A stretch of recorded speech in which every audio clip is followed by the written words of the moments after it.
মধ্যপ্রাচ্যে সামরিক উত্তেজনা নতুন করে উদ্বেগ তৈরি করেছে। ইরান প্রথমবারের মতো সৌদি আরবের একটি তেলের খনি লক্ষ্য করে ড্রোন হামলা চালিয়েছে এবং যুক্তরাষ্ট্রের একটি কৌশলগত বিমান ঘাঁটিতেও ব্যালিস্টিক ক্ষেপণাস্ত্র ছুড়েছে।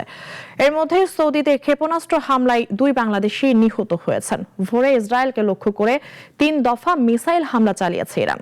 মোস্তফা কামাল তোহার প্রতিবেদনে থাকছে বিস্তারিত। প্রথমবারের মতো সৌদি আরবের একটি তেলের খনি লক্ষ্য করে ড্রোন হামলা চালিয়েছে ইরান। একই সঙ্গে দেশটিতে অবস্থিত যুক্তরাষ্ট্রের একটি কৌশলগত বিমান ঘাঁটিতেও ব্যালিস্টিক ক্ষেপণাস্ত্র ছোড়া হয়। শুক্রবার রাতে সৌদির গুরুত্বপূর্ণ সায়েবা তেল খনির দিকে 6টি আত্মঘাতী ড্রোন পাঠানো হয়েছিল। তবে সৌদি আরবের শক্তিশালী আকাশ প্রতিরক্ষা ব্যবস্থা সবগুলো ড্রোন মাঝ আকাশেই ধ্বংস করে দেয়।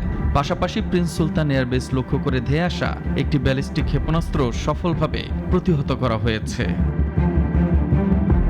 এর আগে সৌদি আরবের একটি আবাসিক ভবনে ইরানের ক্ষেপণাস্ত্র হামলায় 2 বাংলাদেশি নিহত হয়েছেন। এতে আহত হয়েছেন আরও 12 জন, যাদের মধ্যে 11 জন বাংলাদেশি এবং একজন ভারতীয় নাগরিক রয়েছেন। রবিবার দেশটির আল খার্জ গভর্নরেটের একটি কম্পাউন্ডে এ হামলার ঘটনা ঘটে।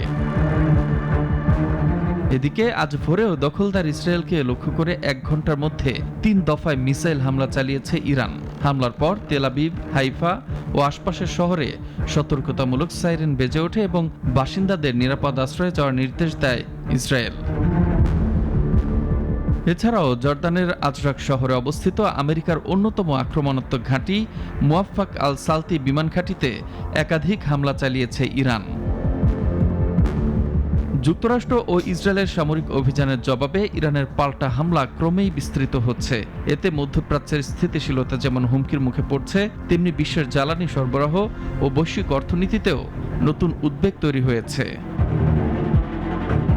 মোস্তফা কামাল তোহা, নাগরিক।